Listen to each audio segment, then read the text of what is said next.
Good morning. இது SP channel. நான் உங்கள் இணைய தோழி வசந்தி ரவி. இன்றைக்கி வந்து நம்ம பொட்டேட்டோவை வச்சு தான் இன்றைக்கி வந்து நம்ம ஸ்மைலி செய்ய போகிறோம். இது ரொம்ப குழந்தைங்களுக்கு ரொம்பவே பிடிக்கும், ரொம்ப டேஸ்ட்டாகவும் இருக்கும். பாருங்கள், ஸ்கூல் விட்டு வர குழந்தைங்களுக்கு இந்த மாதிரி டிஃப்ரெண்ட்டாக செஞ்சு கொடுங்க, ரொம்பவே விரும்பி சாப்பிடுவாங்க. வாங்க இது எப்படி செய்யலான்னு பார்க்கலாம்.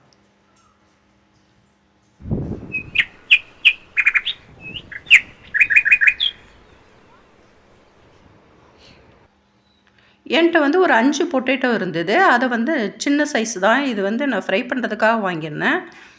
இப்போ வந்து அது வந்து நான் ஸ்மைலி செய்யறதுக்கு யூஸ் பண்ணிக்கிறேன். அதை நான் வேக வச்சு எடுத்துருக்கேன். 2 விசில் விட்டு வேக வச்சு எடுத்துருக்கேன். பாருங்கள், வெந்துருச்சு. இது ஆற வச்சு நான் தோல் உரித்து வச்சுக்கிறேன். பாருங்கள், சூடாக இருக்குது.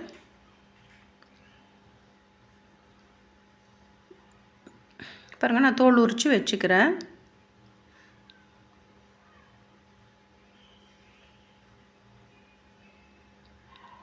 பாருங்கள், எல்லாமே தோல் உரிச்சிட்டேன்.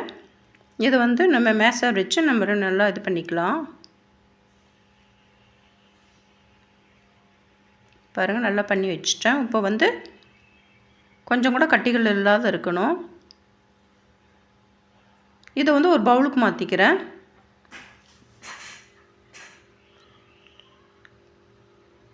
இதுக்கு வந்து கார்ன்ஃப்ளவர் மாவு ஒரு 2 டேபிள் ஸ்பூன் அளவுக்கு நான் போட்டுக்கிறேன். போட்டு தேவையான அளவு சால்ட்டு போட்டுக்கலாம். கொஞ்சமாக வந்து ஓமம் வந்து ப்ரெஸ் பண்ணி போட்டுக்கிறேன். கொஞ்சம் கொத்தமல்லி தழை போட்டுக்கிறேன், சின்னதாக கட் பண்ணது. சில்லி ஃப்ளேக்ஸ் வந்து காரத்துக்காக போட்டுக்கிறேன், ரொம்ப தேவையில்லை, கொஞ்சமாக போட்டால் போதும், ஏன்னா குழந்தைங்க சாப்பிட்றாங்க. நல்லா இது பிசைஞ்சிக்கலாம். லைட்டாக தண்ணி தெளித்தா போதும், ரொம்ப தண்ணி ஊற்றிடக்கூடாது. பாருங்கள், நல்லா பிசைஞ்சிட்டேன். கொஞ்சம் ஒட்டுற மாதிரி இருந்தால் கொஞ்சம் ஆயில் கூட மேலே ஊற்றிக்குங்க.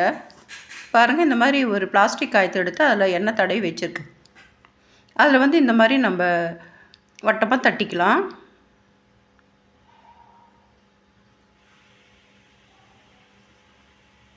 பாருங்கள், இந்த மாதிரி ஒரு மூடி எடுத்து நம்ம வந்து கட் பண்ணி எடுத்துக்கலாம்.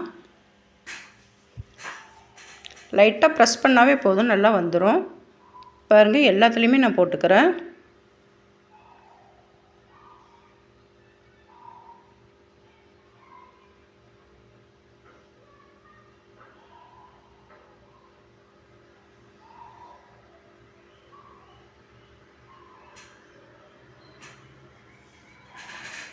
பாருங்கள், எல்லாமே போட்டாச்சு. இது வந்து நம்ம எடுத்து வச்சுக்கலாம்.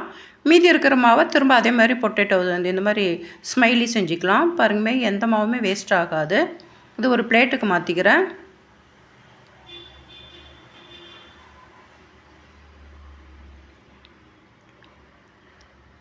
இதுக்கு வந்து கண்ணு போடுறதுக்கு வந்து இந்த மாதிரி ஒரு குச்சியோ இல்லை ஏதோ இருந்தால் இந்த மாதிரி போட்டுக்குங்க.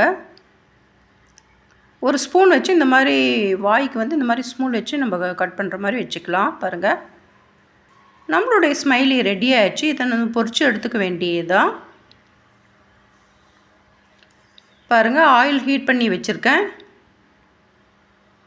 காஞ்சதும் ஒவ்வொன்றா போட்டு நம்ம பொரித்து எடுத்துக்கலாம். ஸ்கூல் விட்டு வர குழந்தைங்களுக்கு இந்த மாதிரி டிஃப்ரெண்ட்டாக செஞ்சு கொடுங்க, ரொம்ப விரும்பி சாப்பிடுவாங்க. ரொம்ப டேஸ்ட்டாகவும் இருக்கும். நீங்களும் ட்ரை பண்ணி பாருங்கள். குழந்தைங்களுக்கு ரொம்ப பிடிக்கும், பெரியவங்களுக்குமே ரொம்ப பிடிக்கும். டொமேட்டோ கெச்சப் வச்சு தொட்டு சாப்பிட்டு சும்மா அப்படி இருக்குங்க. ஒரு சைடு வெந்ததும் இன்னொரு சைடு திருப்பி போட்டுக்கலாம். ஃப்ளேம் வந்து குறைச்சி வச்சு செஞ்சுக்கலாம். நம்ம இது சாப்பிட்றதுக்கு ரொம்பவே டேஸ்ட்டாக இருக்கும். நீங்களும் ட்ரை பண்ணி பாருங்கள். பாருங்கள், வெந்துருச்சு. நான் எடுத்து வச்சுக்கிறேன், ஒரு பிளேட்டுக்கு மாற்றிக்கிறேன்.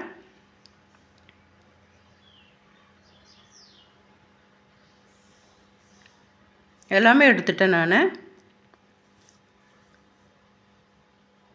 ஒரு பிளேட்டுக்கு மாற்றிக்கிறேன்.